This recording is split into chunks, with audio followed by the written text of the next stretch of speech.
I've been thinking a lot about politics and authenticity in corporate spaces. And all of this spring, I actually took a backseat from my podcast. And I took a backseat from my podcast at first because the hustle and the bustle, and I was trying to just do so many new things this spring. I am the president of the PTA. I also sit on a board. I had tons of team coaching, new like contracts and things that were coming up for me. And it was just a busy time of year. And I started to get inundated, and one thing that I'm starting to learn about myself is that when I have a lot of different frameworks and strategies and things, and I'm watching things on social media and how people are presenting themselves and content and all this stuff, it can get very overwhelming for me. And what I noticed is that a little piece of my authenticity started to go out the door. I started to perform in a way that I wasn't necessarily liking because it was exhausting me. It was making me burned out. It was making me feel like I'm trying so hard and not producing a lot of results. And so as I started to think more and more about it, I started to connect what was going on in society globally to the corporate workplace and to thinking about Black women and even myself. And I wanted to, talk about this because I think it's important that we really think about what the impact of not showing up authentically actually cost us. And we're in the middle of voting season or election season in the United States. And there's a lot of different people that's showing up on the screen, a lot of reality stars that are going for office and running as candidates. There's candidates that has to present in a certain way, and sometimes it doesn't feel like they're being themselves and they're not genuine, or they talk a good talk, and then when it's time to walk, they crawling. And so I'm just starting to notice a lot of these different things that are happening. And I started to say to myself, what truly is authenticity? Authenticity is related so much to trust. And we just have to be honest and tell ourselves and ask ourselves, am I showing up as the full version of myself when I walk into every room that I'm in? Or am I sending my representative to run the show? Welcome back to Leadership Beyond the Title. My name is Tashina Braxton, and this summer I am bringing back my podcast and doing something a little differently, where I am bringing my series where we're talking about leadership from every season of life. And this week, we're going to be talking about authenticity, about code switching, about the characters we play in our workplace. Last week, I was able to open up and I was able to talk about what this season looks like for me, about being present, about being focused, about really being in the moment with everything and taking everything in.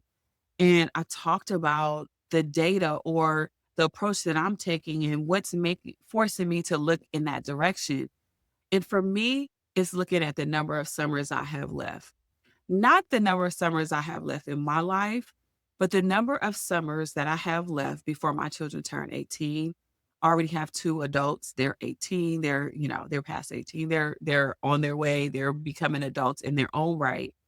But I have two younger sons who I'm able, as an entrepreneur now, I'm able to attend the games, be the BTA president, sit on boards, things like that, that I didn't get to do.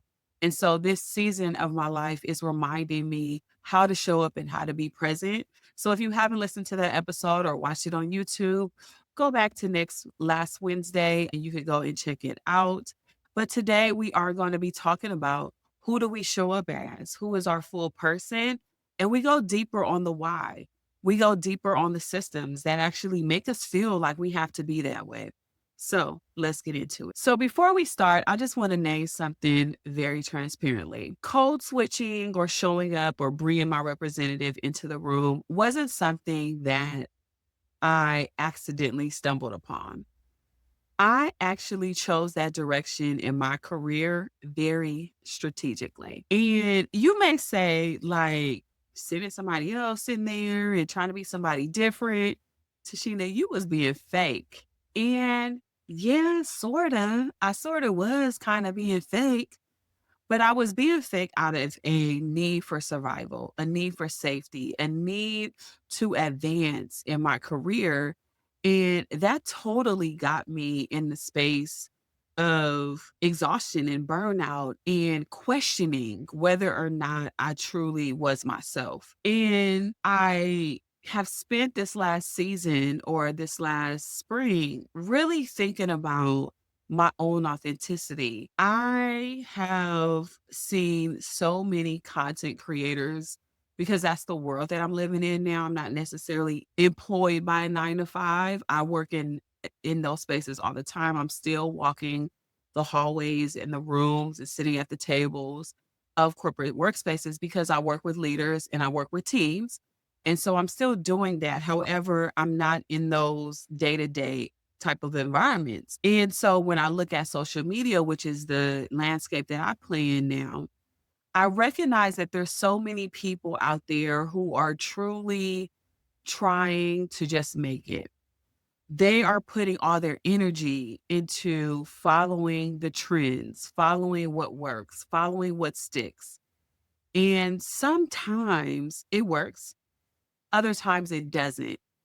And sometimes when it works, it's not sustainable in the long run because it's not truly who we are, because we're trying to be somebody different. And so I've been thinking a lot about this when I was thinking about the arc of my series and when I wanted to talk about and what I wanted to show about leadership and how to navigate some of the challenges and how we show up in different capacities and different areas.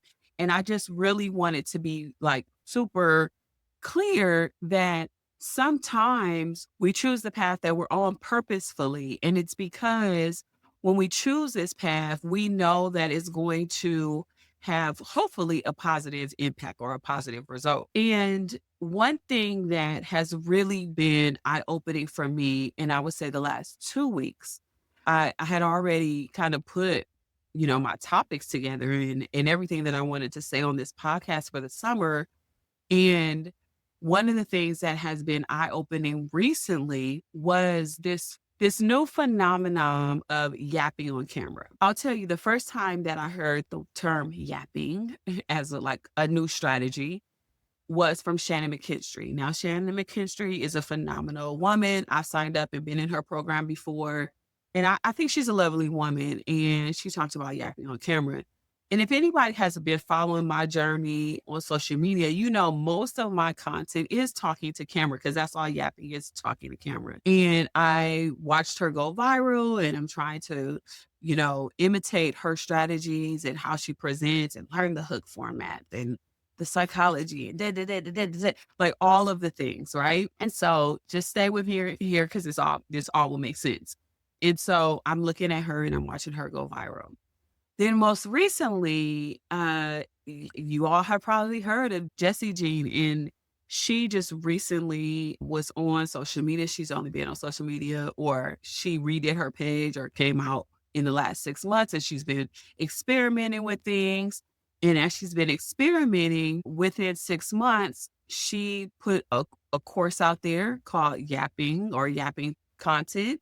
And then all of a sudden she blows up.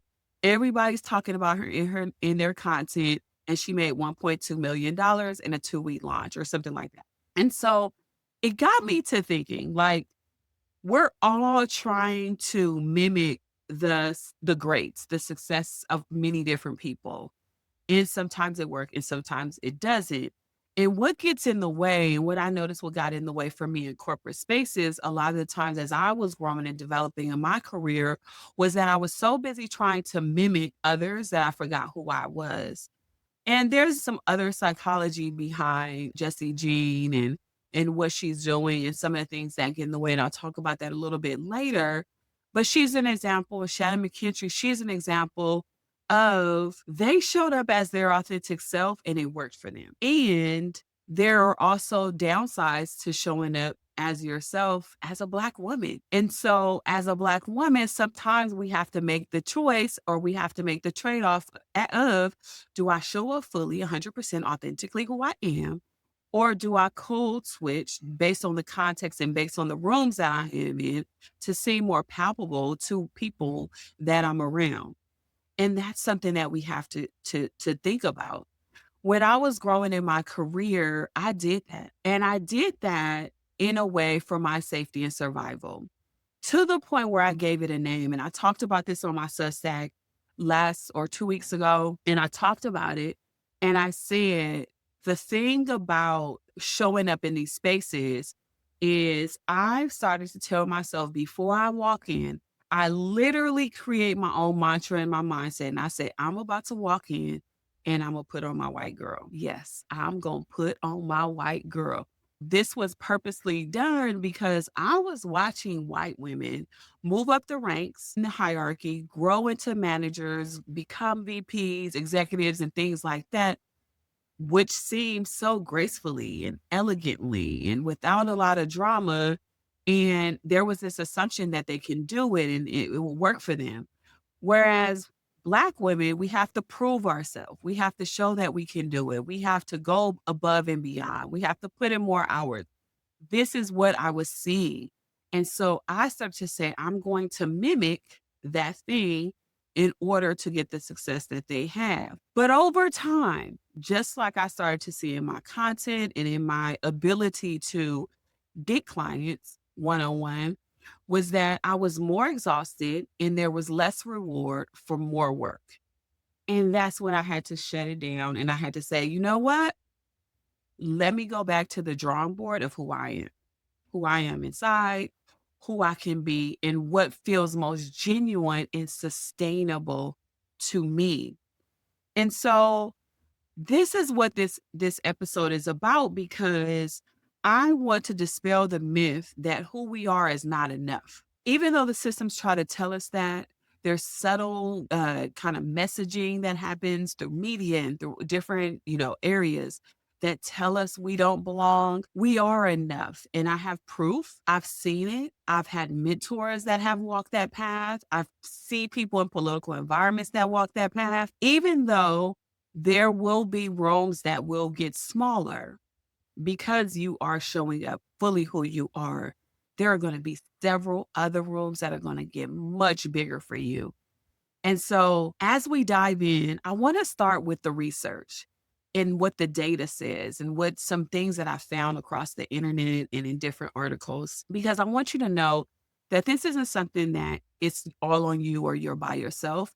This is actually something that is common, and it's common for Black women. And I'm going to pull the thread when I talk about Shannon McKinstry or Jessie Jean.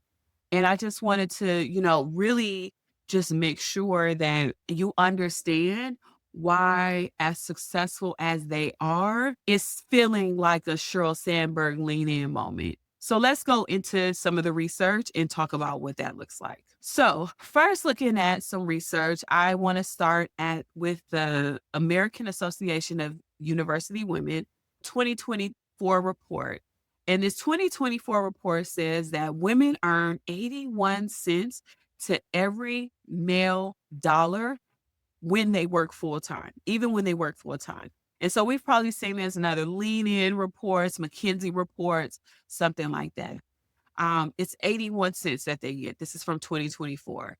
And it drops down to 76 cents if you work part time. So that can't even give us the whole dollar, right? We're talking about $1. They don't even want to give us $1. And so this is some of the messaging that is being sent to us, that we aren't good enough. It's a signal to say, you may be doing the same work, but you aren't doing it at the capacity that a man can do it. You don't have the vision that a man has. You can't sustain and be sustainable long term like a man can. You can't work all hours and do all the things because you're actually a woman who has a family that you take care of. So you can't do that. And I'll talk about that more. But those are some of the subtle messaging that we get because we can't even get the whole dollar. We can't even match. It's not like the 401k where they match. We aren't even allowed to match, right? So society is telling us our worth just based on the way that they would like to pay us. And so that's indication number one on why sometimes even women will say, I need to be more masculine. I need to bring more masculine energy when I walk into a room. When studies actually say when women are leaders, when the feminine energy is in the room, there's actually better results. Okay. Now, so let me keep going. And that's just the pay gap. That's just the pay gap that is being fed to us and shown to us. And this is one way that we are messaged that we aren't valuable enough. The second one is invisible labor.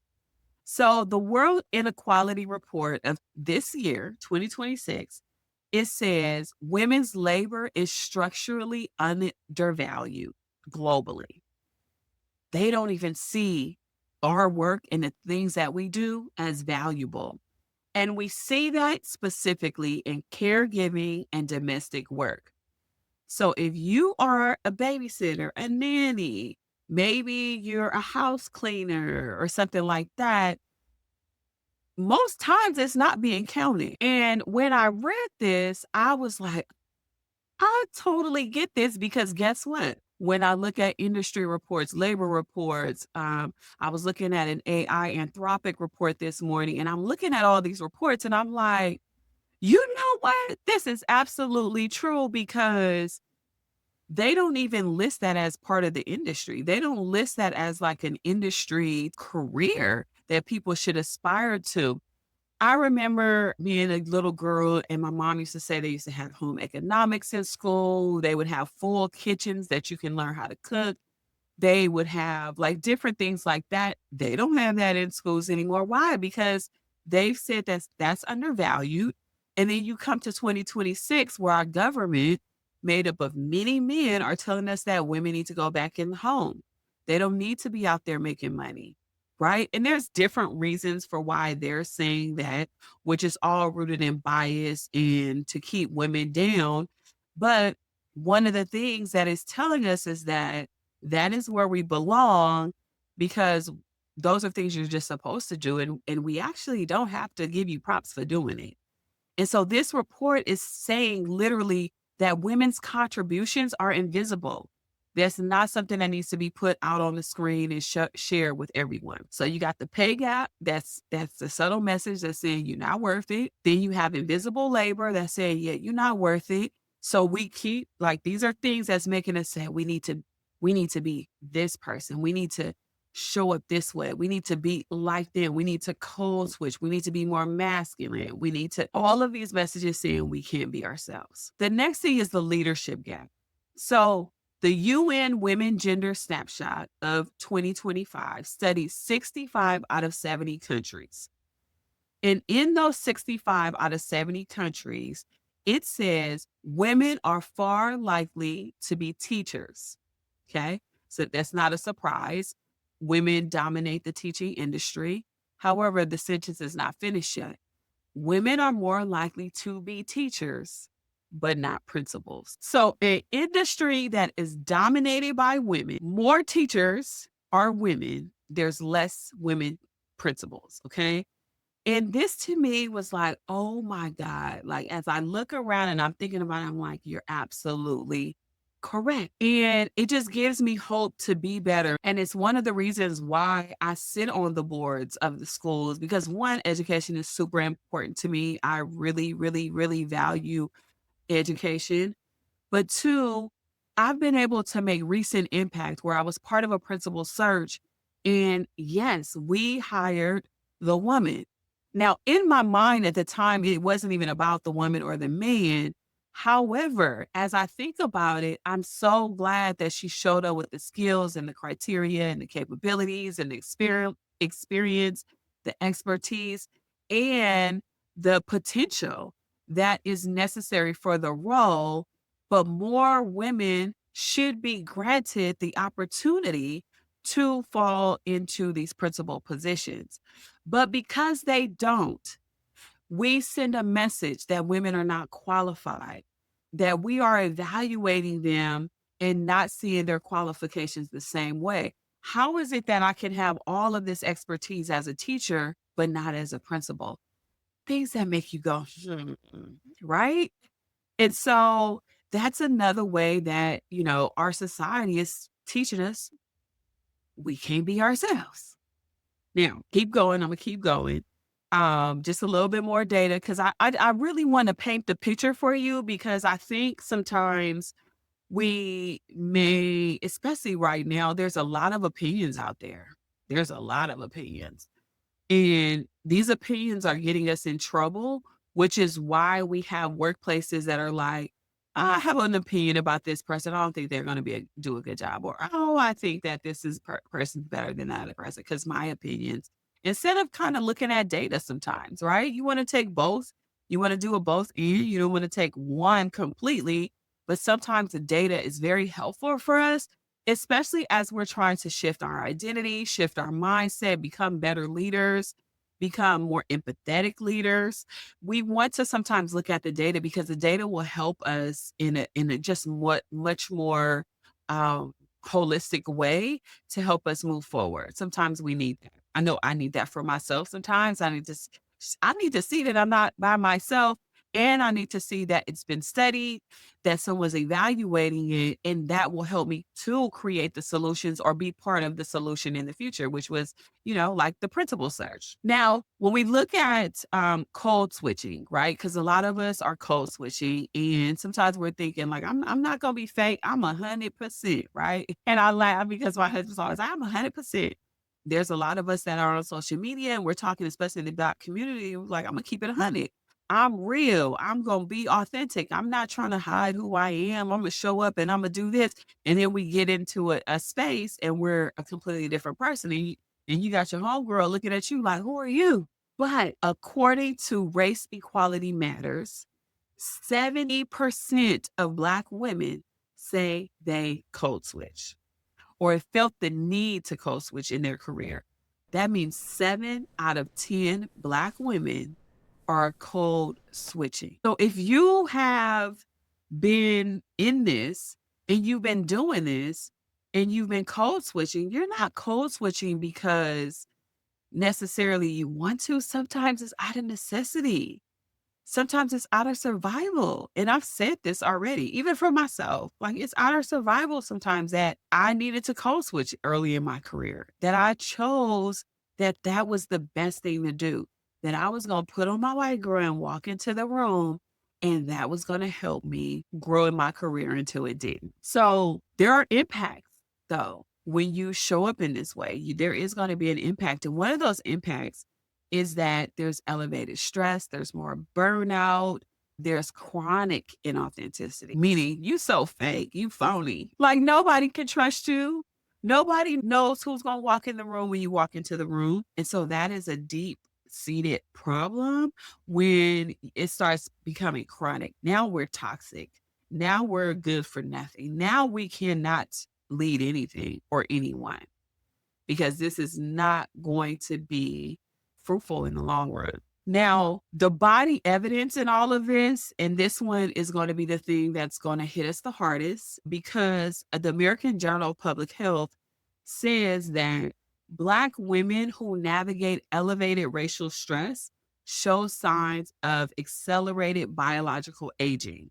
So it is stressful. It is racist on some levels that we have to walk into spaces and not be who we are. And what happens is that we age 7.5 years more. We are walking around 22 looking like we almost 30 years old because of the elevated stress, right? And I just use 22 and, 30 because that was easy for me to calculate in my head.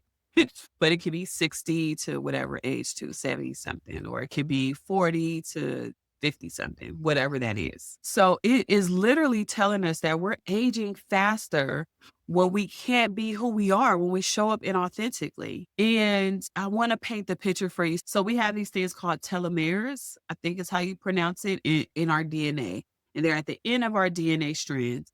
And like tennis shoes, like the shoelaces, when the shoelaces get frazzled at the end, they kind of become good for nothing, right? You can't put it through the hole. You see little kids have this when they're walking on their shoestrings all the time. That's what happens to the telomeres, the little fuzzy things at the end of our DNA. And over time, it becomes good for nothing. And we need our DNA for everything. And so this is when we aren't showing up authentic, when there's chronic inauthenticity, when we have to mask, when we have to code switch, when we have to do all of these things. This is what is happening in our DNA. And so now we're aging faster, and that's not good because we keep saying black don't crack, but inside we're burning down. This is why we have higher rates of cancer and diabetes and heart disease and all of these different things, right? Girl, because you not being 100. So we want you to be 100%. We want you to show up and be who you are at all times. That is the goal. Now, lastly, is the competence tax, like showing up and having to prove yourself. 67% of Black women, according to Catalyst, says that they have to continuously validate and prove themselves all the time. 67%, but only 10% of white women have to do the same. Now, you can imagine, this is exactly why I said that when I was coming up in my career, I was like, I need to put on my white girl because they know how to do it. They don't have to prove themselves. They don't have to do none of that. So I'm gonna figure out how they do it. I'm gonna figure it out. Because when we are energetically having to spend so much of our time establishing our right to be in the room, we do not move further, faster, or at all sometimes. This is another reason why I see so many Black women talk about imposter syndrome. And sometimes I'm like, girl, what are you talking about? Imposter, imposter, what? Since when do you believe that you go to school, you get your credentials, you do all of this work, and you're going to walk in feeling like you're an imposter? You can only be an imposter if somebody told you you were an imposter. And if they told you you were an imposter, they treat you like an imposter. But this isn't a syndrome or a disease or something that you created on your own. So it can't be anything other than the way society treats you. And so that's why I call it imposter treatment because my mindset won't let me to believe that I truly have something I need to fix within myself to become less of an imposter. Actually, let's fix the system that keeps on trying to tell me that I don't belong because they only want to pay me 81 cents, or they don't want to see my role as a caregiver as valuable, or they keep having me prove myself over and over and over and over again, or they keep telling me that I need to code switch in order to feel like I'm important, or they tell me that, I can only be a teacher and I can only go up to a certain level, but I can't be an executive. These are the things that get in our way and make us feel the way that we feel. And so we have to interrogate the system and stop trying to interrogate ourselves as the problem. I didn't mean to go on that tangent, but I have to say it because Black women, we are not imposters and we shouldn't feel that way at all. Okay. So I want you to know this is the research. This is some of the data. This is probably only the tip of the iceberg, but this is some of the data that I have found. And it didn't start at your job. It started sometimes the messages that you grew up on. Some of the messages were like my mom told me, don't take your personal stuff to work. So, okay, don't show up like who you are. Don't let the people know who your family is. Don't let them people know what happened at your house last night. Matter of fact, if they ask you about your weekend, just tell them it was fine. Because the minute you tell them that your weekend was all of this and what you did, they're gonna be looking at you like, oh, that's what they do over the weekend. Don't tell me you've never heard that. Don't tell me.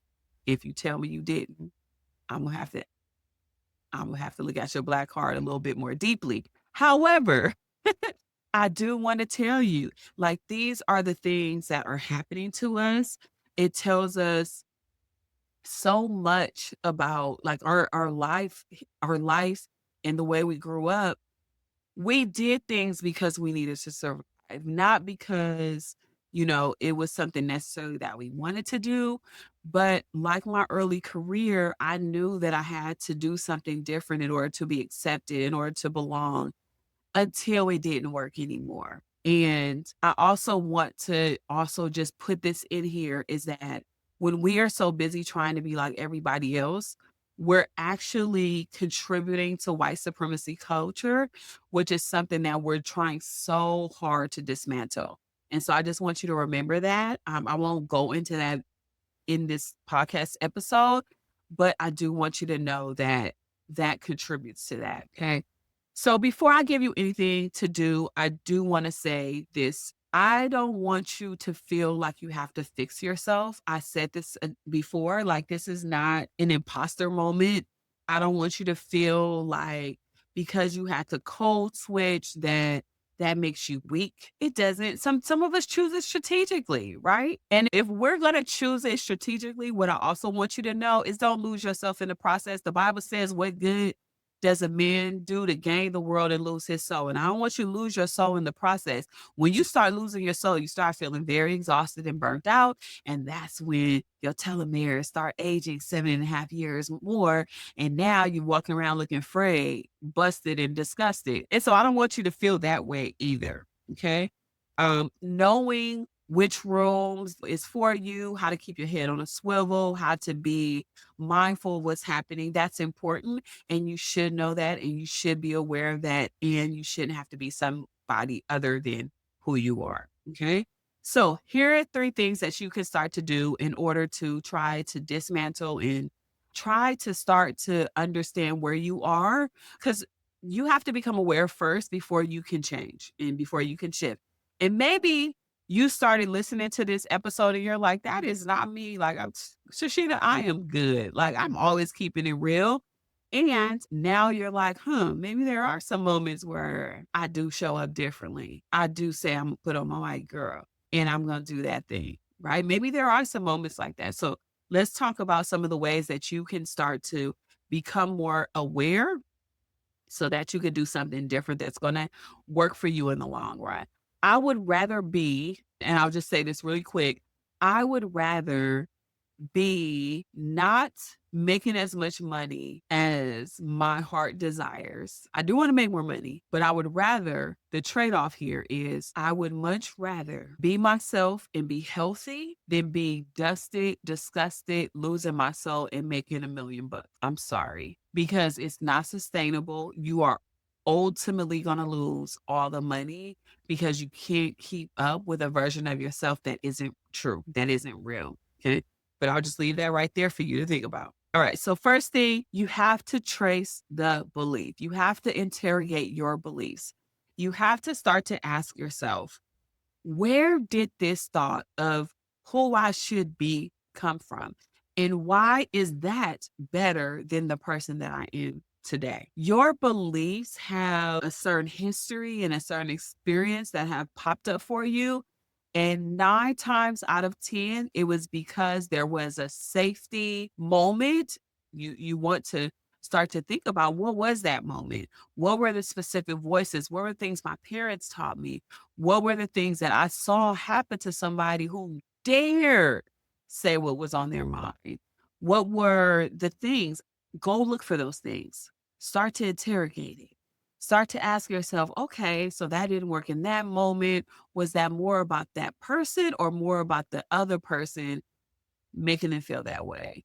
Um, Start to look at those because if we don't interrogate our beliefs, we walk around with a lot of beliefs that we don't even know where they came from.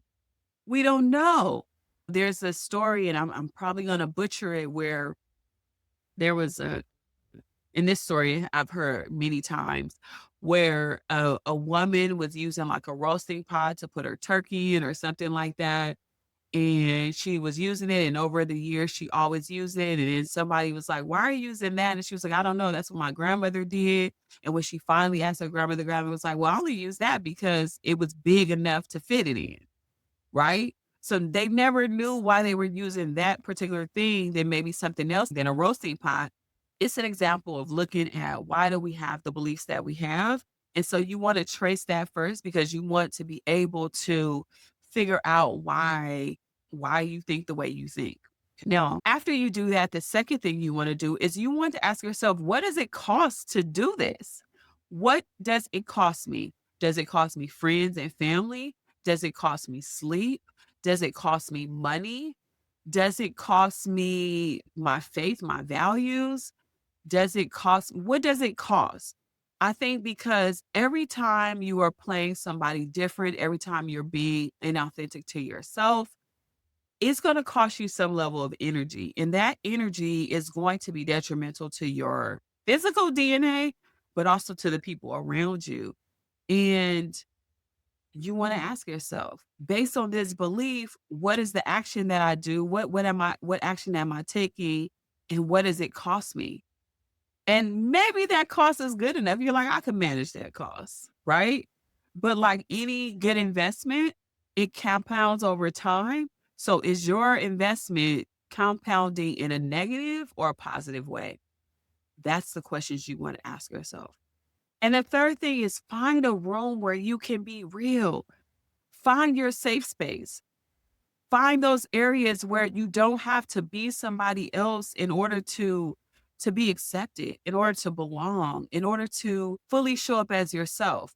Many people may find this in their friend groups. Maybe it's between them and their best friend. Maybe it's their partner. Maybe it's even with their children. They're like, I could be myself with my kids. I don't care. My kids know what I do and who I am, and I'm good with that. Maybe it's a sorority or fraternity or like a classroom. Maybe it's a specific team at work. Maybe it's an employee resource group. Find the room where you can be real, where you can practice showing up authentically without necessarily offending somebody or knowing how to navigate if someone does feel offended and how to walk through that. I want you to find those areas for yourself so that you can really say, oh, I can do this. I'm not going to die. I'm not going to go to jail. It's okay. And I can show up. Over time, I had to learn that. And I started to do little things, little by little, to show up fully as who I was. I didn't always start working in my career with these red braids. I would be very like, I can't stand out. I don't want to stand out, right? I don't want to be out there. But you know what? As I think about it, where it started was lipstick. So I love lipsticks. I love purples and pinks and reds and things like that. I love lipstick. I don't have that on right now. And I remember the first time that I came to work and I was like, I'm gonna wear my bright pink lipstick. And I can't remember the name of the lipstick, but it was from MAC. And and people was like, "Oh, that's so cute. I love it." Then I start wearing red. Then I wear my purple, my heroin purple from MAC. And I was just like, "Oh, this is it." Then I got my red braids, and I haven't went back since I got my red braids to the point where it became kind of my brand of my red braids. And my mom before she passed, she would tell me, "Sheena, that's your color. That's what you're supposed to do." So I continuously wear my red braids, and then my glasses and things like that, because these were parts of me that I wanted to bring out. But at first I was too scared, but I would do it little by little until it was like, that's Tashina. And guess what? She's still a badass. She's still smart. She still shows up in the room and she has all these skills and people listen to her and she can transform teams and she can do all of these things, even with the lipstick and the braids and all of that. Okay. And so find the roles that you can be real in. Find the areas where you can practice being yourself because that's going to help you so, so, so, so, so much. Okay. So those are the 3 things that I would say for you to do. Trace the belief, interrogate it, think about what it costs, and then also find a role where you can be fully yourself and fully real. Before we move on, I want to take a moment to talk to you about my one-on-one coaching offer. So if you are resonating with this podcast and this topic so far today, this is the type of work that I do in my one-on-one coaching container. We talk about showing up authentically, showing up as a leader, even if you don't have a formal title. We talk about what it costs to perform, how to navigate systems that weren't built for you, and to be successful. And we talk about the belief and the illusion under all of it. If this is something that you're like, Tashina, I definitely want to work with you. I definitely want to talk about what that looks like to be a part of your coaching container. Click the link in the show notes because you can set up a call with me right away. In this call, we'll have a conversation where we're going to talk about what's going on for you right now. How are you showing up? Where are you exhausted? Where have you tried to put on your white girl and it's not working? That is starting to stall out. The gas is running low. We'll talk about all of that, and we'll talk about what are some strategies that you can take forward to get through that. And then we'll talk about specifically how you can sign up to work with me one-on-one. I do this work all the time, whether it's one-on-one or with teams. When you work with me, I truly believe you don't have to be like anybody else but yourself in order to be successful in your career. So if this is you, click the link in the show notes, and I can't wait to talk to you. So every piece of research that I have shared with you today is looking at this from a different angle. Black women are exhausted. Black women are not moving up the way that they want to in their careers. And Black women have far too long been walking into spaces, into rooms where they felt like they had to be somebody than who they were. And none of this has to do with your actual ability, your intelligence, your potential, your capabilities. It has nothing to do with that. It's just that the system has told us that we had to perform, that we had to be something other than who we are. A mask had to come on in order for us to be taken seriously. And that's not a reflection of your value. The system was broken way long before you even walked into the door, way long before you considered to even having a seat at the table. But I guarantee that when you figure out how to do it, it becomes so much easier, not just for yourself, but everyone after you.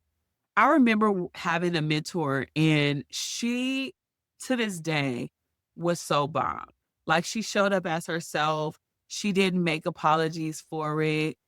And as she continued to do that and people got to know exactly who she was and who she is, people started to respect that. And guess what? She is at the top of the food chain, I would say. She is an executive. She's at the highest level and she's doing her thing just as herself. She rocks her natural hair. She says what she needs to say, and people accept that. Because let me tell you, when you are walking around as a representative of yourself, people don't trust you. The teams that you lead are not as effective. People question your motives, and you don't want that. If you really want to be successful, people have to trust you. And the way to garner trust from anyone is to show them who you are. And so you don't need to build a new character. You don't need to be someone else. Trust the person that you are.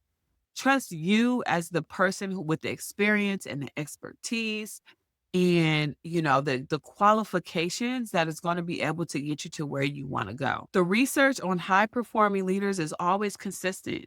The ones who show up as themselves, the ones who are not trying to front or fake or be phony, those are the ones that actually have the most effective teams. And those are the ones who move further fastest. So here's a question that I have for you. And I want you to sit with this week and just sit with this. I want you to ask yourself, where did you first learn that you needed to be someone else, that you couldn't be authentic? I learned it at home. I learned it when I was told that I need to straighten up and I need to not tell people about my weekend or not tell people who I am when I walked into a room. I learned it in the media, and I even talk about the media today, but I learned what the media told me about who I am, about not seeing myself on screens, about not seeing myself go up to higher rank. That's what told me. And in my latest Substack article, I talked about the concrete ceiling. And I want you to know sometimes we are putting more cement on that concrete ceiling than was already there because we're trying to show up as somebody differently. We're erasing ourselves. We're not showing that we're going to make you make space for my value when we try to become somebody else. And I honestly am tired of it. I'm tired of following this other culture, that other culture, this boss or that boss. I want to be myself. I can read all the books and I can get all the data, but my art the way that I do it, my science of bringing it into the space is mine alone. And the world deserves that of you, of me, and every other woman, Black woman, woman of color out there. And so it's important that we do that and not shy away from it. Okay. So, what was the moment? What was the voice? What was the situation where you can say, this is where it all begins? Sit with that. You don't have to share it with anybody else. This is for yours and for your awareness only, and hopefully, this will make room for you to start to make some changes and some shifts in your life. You don't have to perform. So stop performing. This isn't a show. This is not a circus. This is not a Broadway show. You can be who you are. And if this episode resonated with you, please share with more people so that they can hear it. Leave a comment. This helps others find my show. And if you want to catch up with me, I'm on Instagram, I'm on TikTok, I'm on LinkedIn. I'm now on Substack. I am sharing this on Substack as well. I write a Sunday article every week on research and trends that I'm seeing out there in the world that could be helpful for you in your career. It's for me to like nerd out, geek out, and talk about the research and all the things that are happening. And so if you want to see me on Substack, that's where you can see that there. Episode 3 is coming out next Wednesday. So in that episode, I'm going to talk about my journey from administrative assistant to a coach. Now, you've probably heard pieces of that story. Next week, I'm going to go a little bit deeper. It's going to be other things that I want to share around that because I want you to see the different ways that leadership is forming, how leadership is formed, how it formed in me, how it forms in others, how it takes shape in society. Because believe it or not, even if we're going off the deep end, that's the leader that we're shaping ourselves to be. Whether or not it's impactful, negatively or positive, is up to the people who you're going to be serving. Hopefully, it's the positive way. Okay. So, thank you for being here. Thank you for coming back to my series this summer. It's just getting gooder and gooder. I don't even know if that's a word, but it's getting better and better. So, I'll see you next Wednesday. Talk to you soon. Bye.